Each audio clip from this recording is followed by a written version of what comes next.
All India Radio. Seithikadhambam.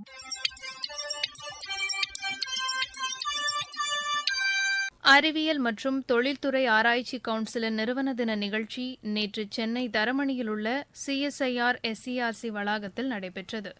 இந்நிகழ்ச்சியில் சிறப்பு விருந்தினராக கலந்து கொண்டு உரையாற்றினார் சர்வதேச நீர்ப்பாசனம் மற்றும் வடிகால் ஆணையத்தின் பொதுச் செயலாளர் திரு Ashwin B Pandya.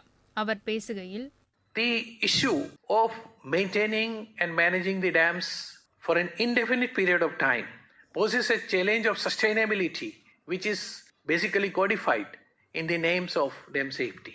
And what is a dam? Dam is essentially a structure. It is a structure which has been built by us, an artificial structure which is not a natural structure, and which is supposed to last forever. So it's a challenge that we need to really understand. So as we see, we have to look at the dams as a permanent assets. Now, when you build any structure, you basically reflect the state of the art at the point of time when you built that structure. But we are, in case of dams, we'll end up interacting with huge forces of nature. We directly interact with the flood hydrology, that means with the climate. We directly interact with the tectonic processes of the earth, which generates the earthquakes. As you all know, we have got very limited knowledge of our past.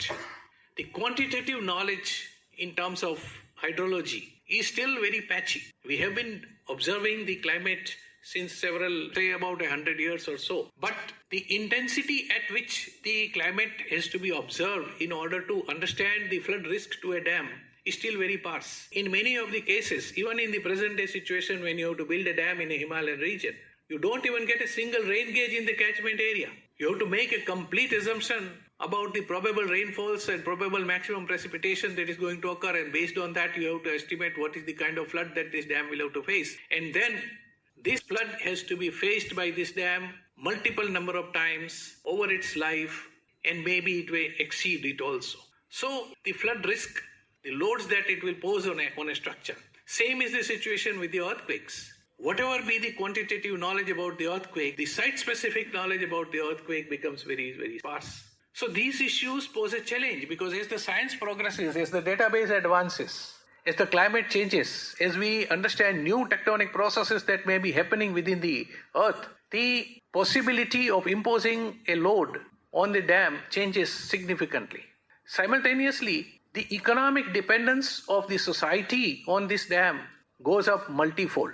Can you imagine India's food security without a few 5 or 6 or 7 dams that were taken up at the time of independence? Can you think of removing Bakra Dam today? Can you think of removing Srisailam or Nagarjuna Sagar?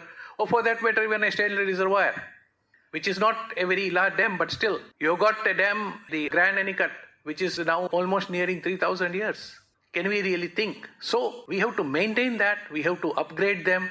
And while upgrading, it is not possible to disrupt the operations, because the operation disruption creates so much amount of economic hardships that at no point of time you generally get a permission to disrupt the operation and carry out some repairs or maintenance on the dam. So the challenges of dam safety management are many. We have been, of course, struggling with this situation since a long time. Almost, as you recall, in 1979, we had a major disaster in terms of Machu 2 dam, which got overtopped because of the excessive flood.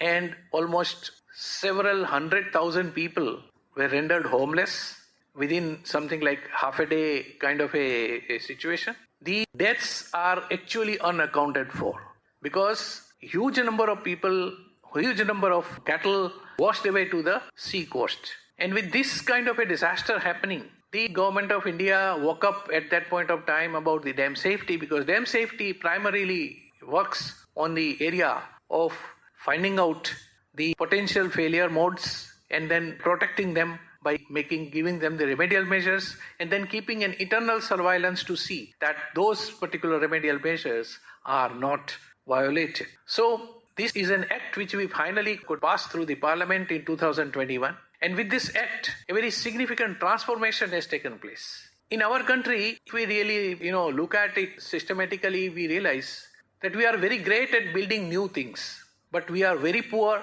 at documenting them and very poor at maintaining and nurturing them. Most of our historical monuments will basically give you an example of this. We don't have designs of Taj Mahal today. We don't know what was the foundation engineering that was done at that point of time. We don't know what were the surveying techniques that were used in order to bring out that precise monument. And this is not the one monument I am talking about. There are innumerable monuments about which we know nothing. So the dams are also likely, if we don't attend to them, they are also likely to go the same way. So this Dam Safety Act was brought in order to systematize these procedures. And then having been brought in under the special provisions of Constitution, it has become applicable to the entire country.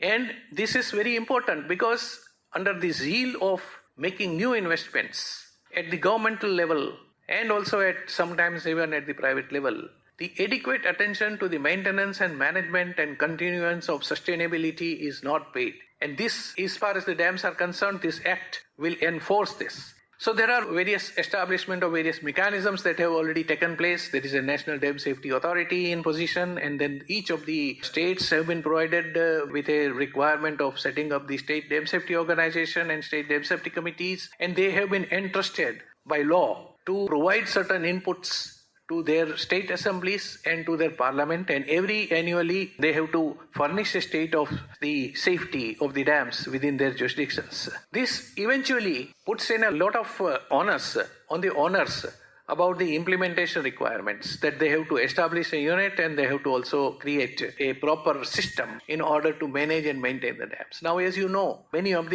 especially in India, almost more than 90% of the dams are basically owned by the governmental agencies. And in the governmental agencies, the biggest problem is that there is no owner. The persons who are posted will keep on getting transferred, sometimes over 3 years period of time, sometimes over 6 months time. And then a situation comes when you have nobody who knows what is in the dam. I have visited the dams where when you visit the dam and you ask for a drawing of a section, you ask for the foundation level, nobody has any idea. They can't give you a clue what was done. So the owner level implementation requirements are very great, and our systems are not yet geared for it.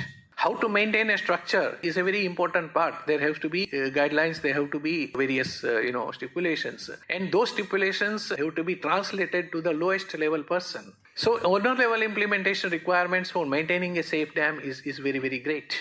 In order to maintain and manage these requirements, there are certain requirements by the owners, and that is where the professional institutions like the SCRC and other research institutions have to really come into the play. So my prime focus of describing this in the context of this structural safety is this, that there is going to be a huge demand from the communities, from the engineering communities of various departments and maybe in various public sector units and various other entities to carry out certain activities which are going to be quite important in order to set the tone and provide the understanding to the dam owners so that those things can be reported properly and those things can be implemented properly. So in general, what I feel is that we are posing a challenge, and the institutions at the research level, the institutions at the practicing level will have to support the works in the research at the institutions level, and we will have to come up with the solutions which are possible that we can then employ them for the future generations. We are gradually losing the expertise in the dam engineering because of the fact that the dams are, fewer and fewer dams are being built.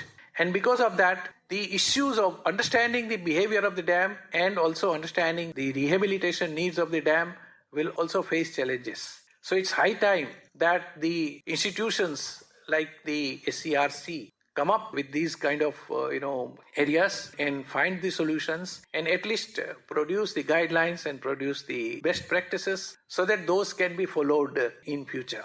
The challenges are many, but then we will not be able to ignore these challenges, and if we ignore it, it will be only at our own peril.